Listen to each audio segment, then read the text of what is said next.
નમસ્તે વિદ્યાર્થી મિત્રો, આજે આપણે ધોરણ 2 વિષય ગણિત એમાં આજે આપણે પ્રકરણ 2 ચલાવીશું.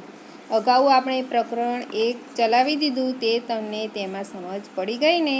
તો હવે આજે આપણે બીજું પ્રકરણ ચલાવીશું. તો જુઓ, જૂથમાં ગણવું. જુઓ અને સંખ્યાનું અનુમાન કરો. જુઓ, અહીં કેટલાક ચિત્રો આપેલા છે વસ્તુઓના, બરાબર? તો જુઓ, પહેલું ચિત્ર શાનું છે? કપનું. તો જુઓ, શું તમે કહી શકશો કે કેટલા કપ છે? અનુમાન કરવાનું છે, બરાબર? તો ચાલો આપણે ગણીએ. જુઓ, પહેલાં 1 કપ છે, પછી તેની નીચે 2 કપ છે, પછી 3 અને છેલ્લે 4 છે. તો જુઓ, તો આમાં આપણા જૂથમાં ગણવાનું છે. તો પહેલાં જુઓ 3, 1 2 3, પછી બીજા 3 અને છેલ્લે કેટલા છે? 1 2 3 4. તો 3 ને 3 મળી 6 કપ થાય, બરાબર? અને 4 કપ નીચે છે, બધા મળીને 10 કપ થાય, બરાબર? હવે જુઓ, બાજુમાં પગરખાં, બરાબર, ચિત્ર આપેલા છે. તો શું તમે કહી શકશો કે પગરખાંની કેટલી જોડ છે?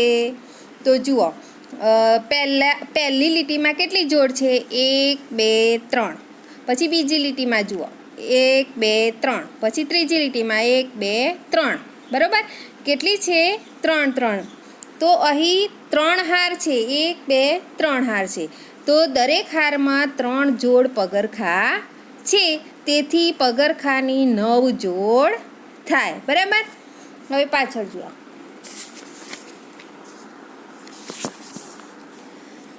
જુદી જુદી વસ્તુઓને જૂથમાં કેવી રીતે રાખી છે તે જુઓ. દરેક વસ્તુને ગણ્યા વગર કેટલી વસ્તુ છે તેનો અંદાજ લગાવો.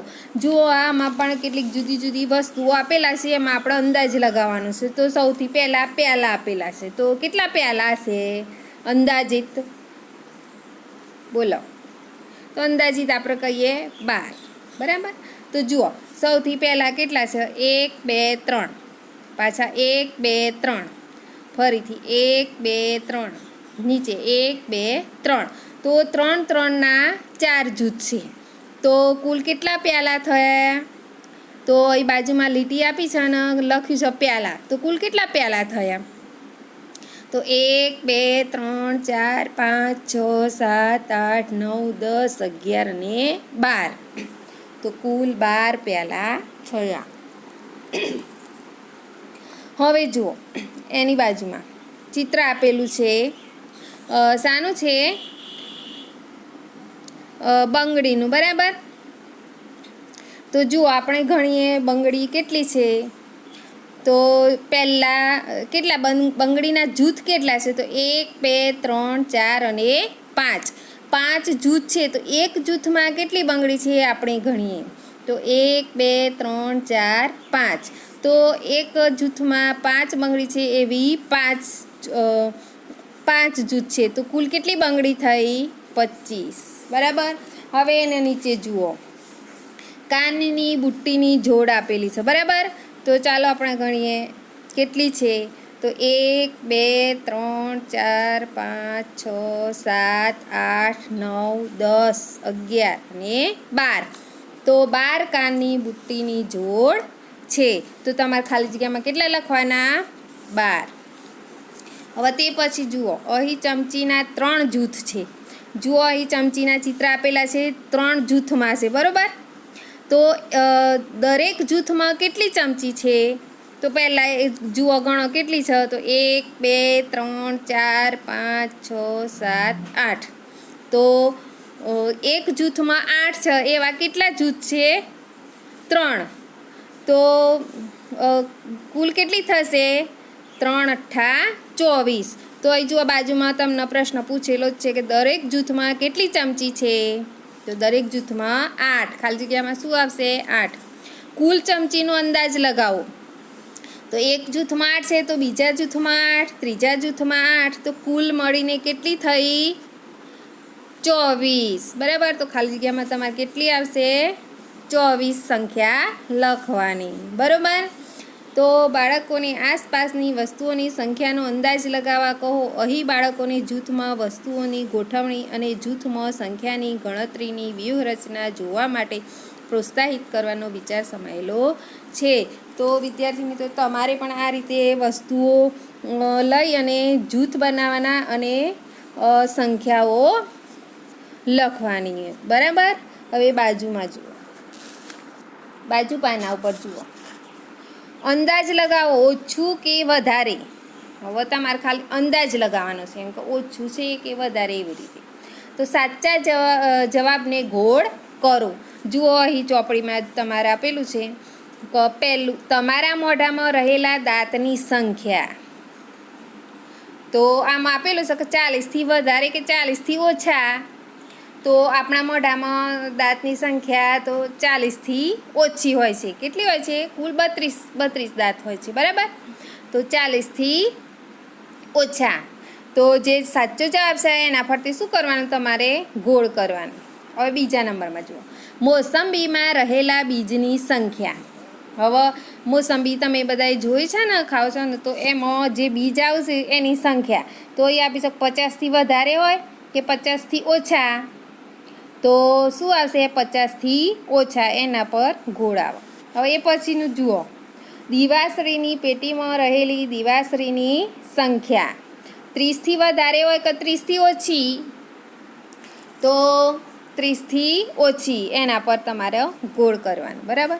પછી તમારા વર્ગમાંની પેન્સિલની સંખ્યા 45થી વધારે છે કે 45થી ઓછી? તો વર્ગમાં પેન્સિલની સંખ્યા 45થી ઓછી.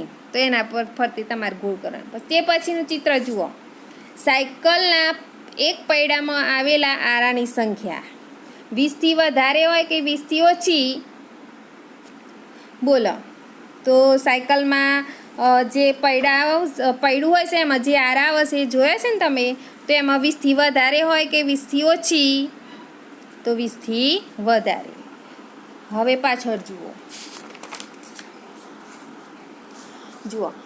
પડો નહીં ત્યાં સુધી એક પગ પર કૂદો. બરાબર. તો જો અહીં ચિત્ર આપેલું છે, એક પગ પર કૂદો એટલે કે તમે જેમ પેલું લંગડી રમો છો ને એ રીતે પડો નહીં ત્યાં સુધી એક પગ ઉપર કૂદો. તમે પડ્યા સિવાય જમણા પગે કેટલી વાર કૂદી શકો છો એ તમારે જોવાનું. તમારે પ્રેક્ટિસ કરવાની કે તમે એક પગે કેટલી વાર કૂદી શકો છો. એ તમારે પછી અહીંયા તમારે જે અંક 2 વાર કે 3 વાર 4 5 વાર જે હોય તે તમારે અહીં સંખ્યા લખવાની. હવે બીજું જુઓ, તમે પડ્યા સિવાય ડાબા પગ પર કેટલી વાર કૂદી શકો છો. પછી એ જે રીતે તમે જમણા પગે કૂદ્યા એ રીતે ડાબા પગે. તો પડ્યા સિવાય તમે કેટલી વાર કૂદી શકો છો? તો એ પછી તમારે એ સંખ્યા અહીં લખવાની. બરાબર. હવે નીચે જુઓ, ટપકા જોડો. જોજો નામનો કૂતરો ભૂખ્યો છે. ટપકાને ક્રમમાં 21થી 52 સુધી જોડો અને તેના ખાવાની કઈ વસ્તુ છુપાયેલી છે તે શોધો. જુઓ, અહીં 21થી 52 સુધી અહીંયા સંખ્યા આપેલી છે. બરાબર. એમાં તમારો 1થી આપેલી છે સંખ્યા, પણ 21થી તમારા 52 સુધી તે સંખ્યા જોડવાની છે. અને એમાં કયું ચિત્ર તમારે છુપાયેલું છે, એમાં એને ખાવાની કઈ વસ્તુ છુપાયેલી છે એ તમારે શોધવાની છે. તો તમે શોધશો એટલે તેમાં કયું ચિત્ર થશે? હાડકાનું. તો કૂતરાને કઈ વસ્તુ ખાવાની છુપાયેલી છે? તો હાડકું. બરાબર. હવે બાજુના પાના ઉપર જુઓ, તોફાની ભૂરું. અહીં જુઓ, ભૂરું પાસે ચોપડીના કેટલાક ફાટેલા પાના છે. બરાબર. આમાં કેટલાક ફાટેલા પાના આપેલા છે. એમાં જુઓ, ઉપર એક તો લખેલું છે પહેલું ગણિત, પછી 49, 53, 48, 51, 52, 47 અને 50 એમ ફાટેલા પાના છે. એટલે આડાઅવળી સંખ્યામાં છે. તો અહીં તમારે શું કરવાનું છે? જુઓ, સાચા ક્રમમાં પાના નંબર લખો. અહીં જુઓ, સીધા જે પાના આપેલા છે એમાં સાચા ક્રમમાં લખવાનું છે.